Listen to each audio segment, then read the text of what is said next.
special last night. I don't know about you, but as a patient, we have this internal beat, this internal clock, the internal measurement device that always says, where am I in society? And traveled to Florida recently, and I didn't feel very well in that state. And I got to tell you, last night, I'm a dispensary operator, and I had my first taste of one of those vapor pens. It's been illegal in the state of Maine, so believe it or not. But that was a taste of freedom here in Washington, D.C. Not being paranoid in that room was amazing. But thank you, Steph, and thank you, everybody. That's the feeling I was after many years ago when I started this. So thank you, it's happening. So I'm going to talk for a few minutes just on the industry update. We spent a lot of time talking about an important topic in this industry, extracts, also nomenclature. But before I do that, let me just step back and say that it was an interesting meeting because we had Michael McGuffin in with us by technology. It was a conference call that he was in the meeting. So it was an interesting meeting to be able to do that. So all of you that were in that meeting, thanks for your patience as we incorporated all that technology. And the reason we did that is because we wanted to really have an open discussion. We want to narrow the focus on some of the topics that we're talking about. And those topics are first nomenclature, the topic of extracts, and then we talked about the recommendations to regulators. And I'll get that at the very end. But first, let's just touch on extracts. Why are we talking about extracts and concentrates in our industry? First of all, because it's in the news, people are getting hurt. It's a very dangerous process if they've done it properly. And it's a product that's being called for by the marketplace. So it's up to us as industry to come up with the right technology, the right process to be able to produce safe products. So that was our goal overall, was to narrow the focus and share ideas of this group. But moreover, on the concentration issue, we want to have safe process, and we want to have safety in the finished process, rather finished products. Also, we talked a little bit about efficacy. It's not necessarily the business of what we do all the time because we're at the beginning stages of lab operations and so forth. But that's an important topic. We want products that work as well as being safe. And at the end, how do we measure both? How do we measure safety? And how do we measure efficacy? So these are the things that the working group is tackling. And yesterday's meeting was more insight into that. Primarily, we're looking at hash, oil, and hemp. So we're differentiating products. We want to break it down into sort of those general thoughts. And then finally, how far along the continuum is medicine? I use a vaporizer from time to time, but I have one of those volcanoes, but I don't think it's very effective. I use a heat gun. It's like crackhead Joe. It's a heat gun and the vaporizer parts from the volcano. It works. I can really accurately measure what's happening when I'm sick and get the right dose. But it's crackhead Joe. Now, if somebody looks at dabbing, these crackhead Joe kind of thoughts on the visuals of that, the optics of that, to some people that's medicine. Okay. Now we have the other end of the continuum. We have using flowers only and so forth. So where on the continuum is it medicine? Where is it not medicine? And that's not necessarily the subject of this committee, but it is a subject of conversation. And our narrow focus on this committee is the commercialization of products. We don't really care what's happening at your home. I mean, we care. We don't want people to get hurt. And there might be some spillover effects of what we do that will enter into the personal market. But we're looking at the commercialization of these products. So that's primarily what we're looking at. Moving on to nomenclature, I think it was very important, the conversation, and I appreciate Dr. Marcoux yesterday talking about how CBD, in fact, is psychoactive, and we learned the definition of psychoactive. So we need to use the right terminology.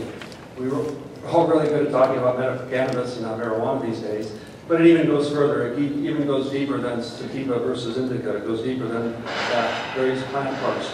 And even if you want to take into account when you look at concentrates and extracts, the definition of shatter and how you get these different products, maybe we should look into that as well. So nomenclature is very important. That's another working group of the APA committee. Now these are the cannabis committees of APA. The cannabis committee is a standing committee. I'm the current chair of that. But these working groups come and go when necessary. So this is a working group we're talking about for both nomenclature and for extracts. Finally, I'll end on the extracts part of it.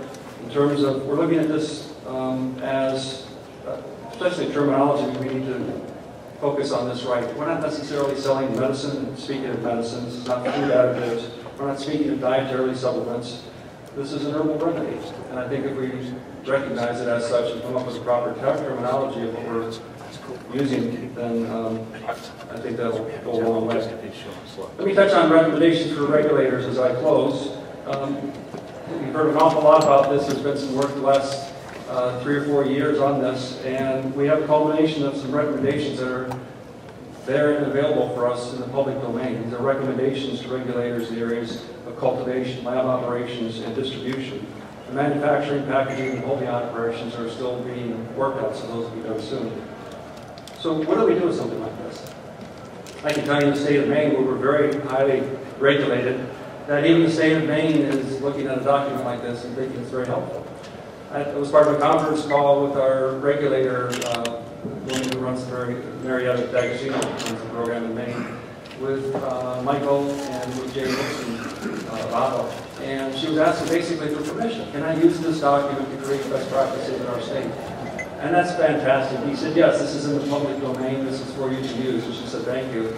And then I had a follow-up conversation with her, thanking her. So what we have is a best practices group of dispensary operators, soon-to-be caregivers and other people in the industry that are basically using something we've created from industry, for industry, and we've got a regulator taking this document and helping us create the best practices with our own industry.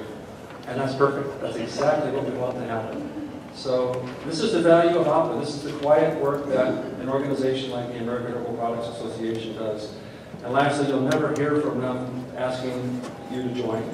That's just not part of their nature. But you'll hear from me asking you to join them. Because I believe that the dues that I pay really goes a long way. Because when I sit in front of my regulator and I hear the kind of credibility we've developed after 3 years in business, and hearing her saying, yes, you guys do it right, and we want to push this out to the other states, it really makes me proud.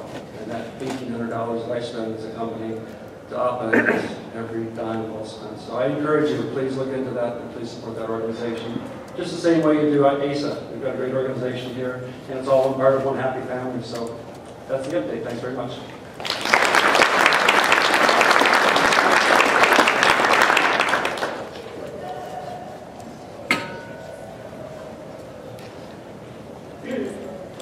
Good smell, everybody.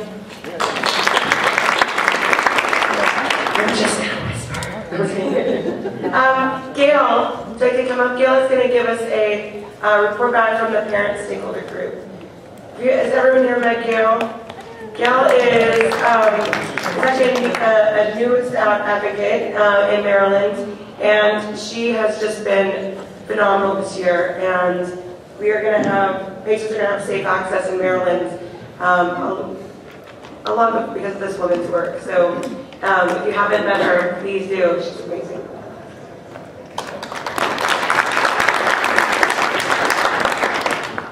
Hello. As Seth said, my name's Gail. I have a 4.5-year-old son, Logan, who has epilepsy. He has seizures every day, upwards of 20, but sometimes he has days where he only has 1 or 2. He's extremely delayed developmentally. He doesn't talk that much. If I talk more about it, I'm going to start to cry, so let me move on. I've been following medical marijuana actually for about 2 years when a friend of mine who I met in the National Epilepsy Walk, who happens to live in Colorado, her name is Heather Jackson, and she has a son named Sakai who she just mentioned it very casually in a kind of a group of emails saying that she was thinking about trying it, and I'm like, keep me posted. And now Sakai is 18 months seizure-free on only This is just extraordinary, and I want that for Logan, and I want that for Logan in Maryland. So for only 4 months, I've been working in trying to make some changes here in Maryland. With the help of Hunter Holloman, who has been extraordinary, not just with his sheer knowledge of cannabis. When you start with my level of knowledge, he got me up to speed extremely quickly, but also just with his kindness and his smiling face that kind of allowed me to come into a space where I felt comfortable talking to the legislators and talking to the Maryland Marijuana Commission. And of course, the last 3 weeks, I think he handed me off to Mike Mazuski, which has been an extraordinary handoff in the fact that his knowledge base is exceptional. Not just from the legal side, but also from the ability to educate me and talk to me about the actual strategy scenarios we had. I was very, very impressed, and I encourage everybody who's at all trying to make any changes in their state to enlist these resources. The changes that we've made are actually quite significant in my personal opinion, with a lot of the help of amazing other parents in Maryland. When we first got the bill, there was no caregiver protection. That was added to the bill after a little bit of discussion. I think we'll see the bill tomorrow. I kind of feel like when I was 16 years old, my birthday was on a Sunday, and I had to wait an entire day to get my driver's license. And I never thought I'd have that sensation again, but here we are on a Sunday. Our legislative session ends tomorrow, and we've been essentially guaranteed a bill by all of the leadership. But I have that angst, like, when am I going to get the piece of the car? So I've also been told that the need for physicians to be affiliated with a hospital or hospice has been removed from the bill, and I'm learning more and more every day how critical that change was. And I do have to say that when I first asked that on literally day 2 of legislative session, the bill sponsor, who's extremely supportive of medical marijuana, has said to me, there's no way we're going to get that done because it will not get passed in Maryland like that. People are just nervous and they want a research-based program. Now we're sitting here almost, 89 days later, and it's a different story, and I've been very amazed by that progress. We've also been able to remove the age restriction, which for parents, it's crucial to not have any other extra steps. But I'd like to kind of continue on to talk about this amazing group of parents that met yesterday. Steph tasked me with the job of kind of bringing unity to the parents, which theoretically you'd think we'd all be on the same page all the time because we want the best for our kids. But interestingly enough, we come from different geographic areas, different age kids, different backgrounds, so I was a little nervous. What I found was the exact opposite. We were able to come up with a list of items that if we were to form a coalition of parents, that we could kind of say are the things that we want out of medical cannabis. And I'd like to share that list with you. I grouped it into 3 different things. The things that we want from our medicine, or I guess I should use from our herbal remedy. I'm learning the nomenclature. The things we want from the implementation of the herbal remedy, and the things we want for education, because that was a thing that kept coming up in our conversation. So as far as what we want from our herbal remedy, and before I go into that, I think I should say that what I've also learned when I was kind of accumulating the list is I think almost everything, if not everything, is completely applicable to everybody here. It's actually not unique to parents. And I thought that was interesting because I feel like I'm in a different situation. You know, as parents, we're not that familiar with cannabis at all, you know. Some of us are, I don't know, but we're learning, and we're learning from a different angle. And, you know, we have a different situation, but from a unity perspective, I think you will find that you agree with most of the things that I'm going to say right now. So, for our herbal remedy, we would like a sufficient, consistent, and safe supply. We'd like to know what we are giving our kids. We'd like it to be affordable. We'd like a variety of strains, and we'd like a variety of methods of delivery. From our implementation, we would like to have continuity of care. And what I mean by that is, regardless of the age of the child, the location where you are, we'd like to be able to give them the same herbal remedy or the same quality. We'd like to be able to travel freely. We'd like to not see regressive legislation. And we'd like to be safe from persecution and prosecution from law enforcement, including child protective services. Now, on the education front, one thing that we would like is an online central resource for research, news, and also the legislative side. And for education, we need not only as parents to get some education, but our medical professionals. They're kind of the key to this from our angle. And also for law enforcement and child protective services to also get more education. So the next part of our meeting, we accumulated some questions that we have for other stakeholder groups. And I know that we're not going to get these questions answered today, but I encourage anybody who has any answers to this information. Parents are desperate for information. I'd love to try to get some more feedback. So the most amount of questions we had were for the researcher group, including what interactions with medicines that they've seen with the other than the P450 enzyme, and if interactions changed based on the cannabinoid profile of the herbal remedy. The other thing we'd like to know is what effects have you seen from cannabinoids other than CBD and THC? We hear a lot anecdotally about CBG, CBN, THCA, CBDA, and I know that a variety of things help kids. We'd like to get more educated on that. Where is your research leading you next? I mean, what is the next step that could potentially help our children?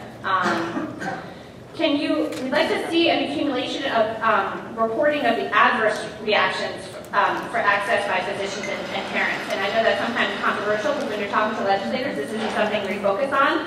But when you're actually administering medicine to your 4.5-year-old medically fragile child, this is important. And the other question is, how do genetic profiles affect responsiveness to cannabis? So if you have a gene mutation, what does that mean? We have a lot of similar questions to medical professionals. I mean, from that perspective, not solely from research, but more from anecdotal, we'd like to know about the drug interactions. We also would love to hear a recommended baseline and a process for titrating up for symptom management relief. So a lot of our children are nonverbal. So when you're trying to figure out how to dose up or titrate up the medicine, it's hard to figure out. So we'd like a little bit more guidance on that. We'd like to understand a little bit more about how to get our kids' physicians comfortable with recommending medical cannabis and get them educated and trained. As far as the industry is concerned, what I'd like to understand, and the whole group wants to know, is the economics of growing CBD-rich strains. I think there's a bit of a myth that it's not economically viable, and what I'm hearing from actually talking to cultivators yesterday is that's not at all the case. So, and that the world is changing, and that the economics of it makes sense just in and of itself. And I'd like to understand what percentage of growers or dispensaries are providing CBD-rich strains. I think that pretty much sums up the group of questions. The group of questions we have. I did want to thank again. I mean, I just happened to be lucky enough to be the spokesperson, but most of the brain power came from all the other parents in this group. And what the other interesting thing that I found is that a lot of the questions that I came into the conference yesterday morning with, I got answered by the time we even had a stakeholder meeting, which is extraordinary. So for that, I have to thank Steph and her team, because this is what it's all about. When it's your kids on the line, you just want to be, if I could say it, kind of an information whore. And that's where I am right now. And I'm just sucking it all in, and I appreciate getting some of my questions answered. So thank you all very much.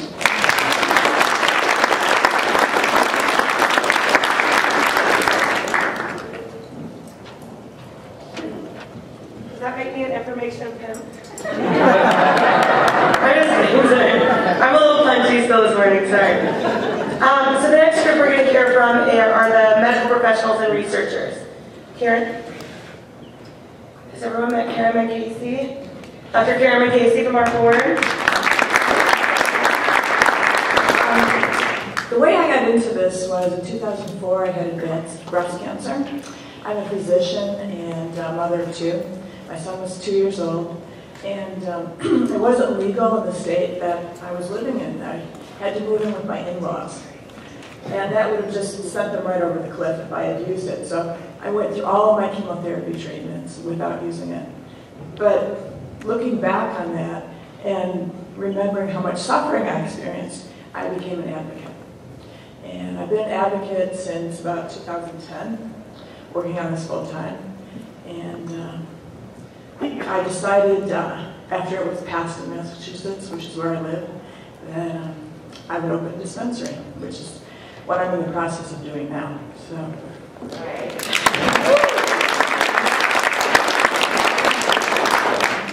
So the medical stakeholders meeting yesterday, it was exciting, and we have a lot to be proud of. This movement's come a long way, and we've done a really good job. I thank Steph a lot for that, and everyone in this room. We're changing the world, and I hope everyone's proud of all of the efforts that have gone into this, and we're making a difference. We're helping a lot of people. So we had physicians in our group, nurses, researchers, pharmacists, and patient advocates. And there were three things. Hello? Oh, I thought someone was raising his hand. Just take a picture.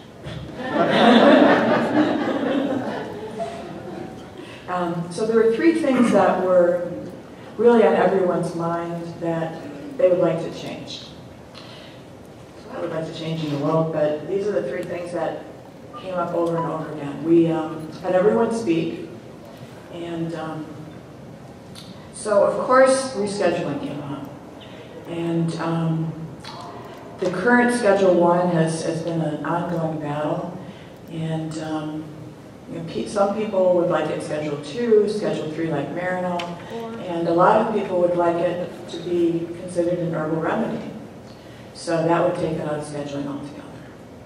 So there's a lot of work to be done on that, and I'm very optimistic that we'll be able to change that as time goes on. We just have to be persistent. Research is another really important aspect of our movement, as we heard from his mother, who just spoke before me. We know that this is a uniquely beneficial medicine, but there's a lot we don't know yet, and there's probably a lot of things that it will help for, and we just don't have all the information that we need. So we definitely need to make research easier to do on this medicine.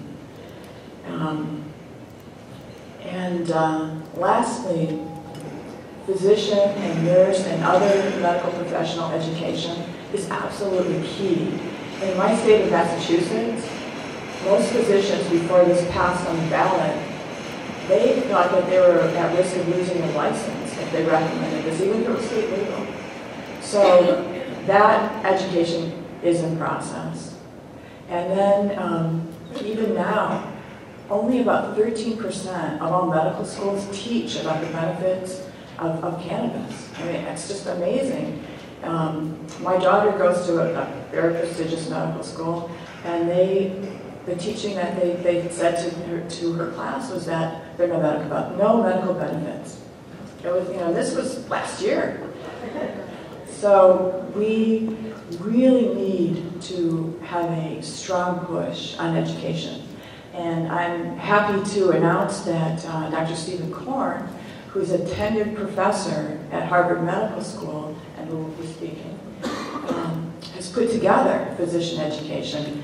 And I think Jehan's worked on it, and Sunil's worked on it, and it's absolutely fabulous. It's very accurate, and so if a patient goes to their physician and the physician says, I don't know anything about this, if they're honest and they say that, or even if they just say, I'm just not comfortable recommending it, or whatever they say, if you tell them about this website called theanswerpage.com, it has excellent, accurate information, and it's a way for physicians to get educated in a very time-efficient manner, because most physicians are not going to go to a conference where they're going to learn about medical marijuana. But this, they can just at the end of the day, they can just go to this website, and there's a lot of very, very good information on the benefits. And so, you know, as we want to educate the physicians, and patients and advocates can be very effective in doing that. Because if physicians hear from enough patients that, you know, either I'm still suffering, I'd like to try this medicine, or I've already tried this medicine and it's really helping me. If they hear that enough times, then they're obligated to learn about this medicine and to start recommending it to patients. So thank you for listening to me.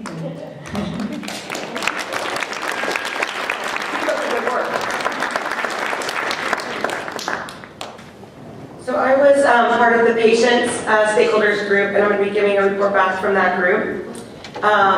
First of all, we had just an amazing group of people. We had enough time to hear from everybody and really to hear various patient stories, and to see that while, you know, we're all working on hard issues, whether you're in California, New Mexico, Rhode Island, we all have a lot of work ahead of us.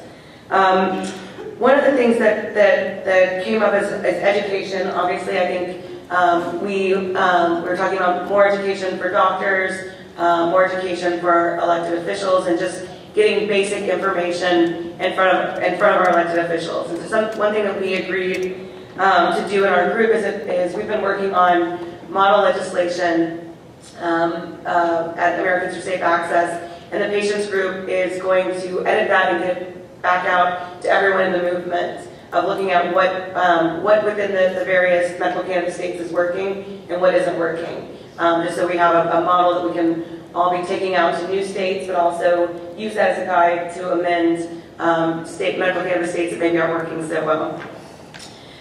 We also talked about how a lot of attention in medical cannabis states is really focused on the industry side of things. That once a bill passes, there's all this energy that's needed on regulations. But there's a few items that really affect patients' lives that have not been addressed in many of the states. And we'd really like to reach out to the other stakeholder groups and ask for help in meeting these needs. So while for some of us where we live, our medicine may be legal, but we can still lose our jobs, our children, and our homes. And I know we all know that it takes a lot of energy to get dispensaries open, to do that work, but it would be really great after patients come and testify at your city council meetings and help you guys get open, that you continue to work with us to make sure that our civil protections are included in legislation, because as a patient, access is one part of our lives. And just the fear and paranoia of being a patient, of showing up somewhere wondering if you're going to medicate, how you can medicate, all of that is stressful enough, and to be afraid that we could lose our jobs. I know that Americans for Safe Access, they drug test, I'm afraid all the time. But it is a serious issue for patients that I'm very fortunate that it actually goes the other way for my drug test. If I don't test positive, out of here. But it is something that patients think about every single day. They worry, they have to make choices about their children and their health, and we just invite the other stakeholders to help us recreate the definition that a medical cannabis law includes civil protections. And if it's not included in the first draft, then it's not a complete medical cannabis law. And that we are so happy to work with other stakeholder groups, show up at city council meetings to do everything that we can to help get those places open. But we really want you guys to know that our work isn't finished either. And so we're looking for ways to work with stakeholder groups to bring those conversations, make sure that they're still a part of the state dialogue. We also, we're talking a lot about being lobbyists and what it means to be a lobbyist, and being a lobbyist in your everyday life. That if, it's not just going to talk to your elected officials, but it's also talking at the Thanksgiving dinner table about what it means to be a medical cannabis patient. It's about answering questions of loved ones. And one of the things we realize is because we all talk about medical cannabis, I'm trying to look at this room. I know how much I talk about medical cannabis, so I'm trying to guess how many hours in a year this group of people talks about medical cannabis. I'm guessing it's a lot, right? Yep. And so what we were talking about is that we've actually all probably figured out ways to convince people that disagree with us, right? Whether it's somebody who's like, oh, it leads to harder stuff, right? Like we figured out ways to combat that just from our friends and family. And so we talked about figuring out a way that we can really get that information from the whole movement. And so we're going to, the patient group with ASA is going to try to figure out a survey of a way that we can say, if somebody says it's a gateway theory, what have you said that has changed someone's mind? Right? If somebody has said, well, there's not enough research, what have you said, right? And really collect that knowledge base so that we can share it with others. And then the last thing we talked about was really mentoring new advocates. We were all, one day was our first day as a medical cannabis advocate, right, for all of us. And I think we can sometimes forget what it felt like that day. I mean, the first time I saw a cannabis flower, I didn't believe it was marijuana. I was from Texas, and I thought it was brown.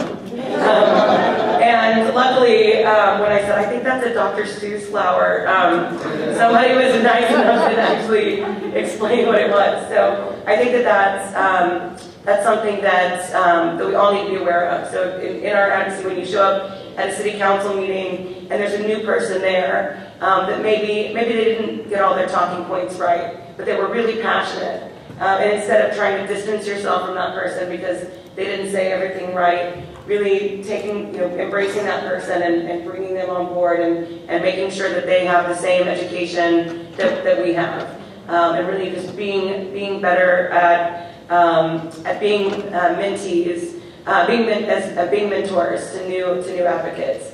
And we just invite everyone within this movement to be conscious of that we're all here because we care about this issue to some degree, and instead of trying to figure out ways that we can separate ourselves from each other, to really take that extra step to figure out how we can work together and how we can get along. So, and it was a moving meeting, and I just want to thank all of the patients that were there for sharing your stories and information and insights. It's not very often that I get to just wear that hat and just get to be a patient and talk about that. So thank you so much. The patients group was really phenomenal. And then I just want to say to all of the stakeholder groups and everyone in this room, it's very easy for us to identify how we see ourselves in this movement, right? Yes, I'm the executive director of this organization, but at the end of the day, I'm a patient. Yes, Don Duncan is a board member and California director, but he also is a pioneer in creating safe access. And I think we all have something that we've brought to this movement. I just want to tell you all what an honor it is to work with you, and that you share your knowledge base with me, and that these stakeholders need to continue to meet outside of this conference. And if there's any way that Americans for Safe Access can help facilitate that, please let us know. But again, it was so amazing hearing from all the different stakeholder groups. I think we always assume that we know what the different stakeholder groups are looking at. We always assume that we know what everyone needs. And so I'm honored to be able to create a space at this conference for those voices to get their own time and then to bring back to the whole group. So thank you so much, everyone, who participated in those meetings yesterday as well. And I get to give you guys a 15-minute break. Do you guys know what 15 minutes is? Come on. All right, we have 15 minutes before the next panel. The next panel is going to be phenomenal, so butts and seats, 15 minutes.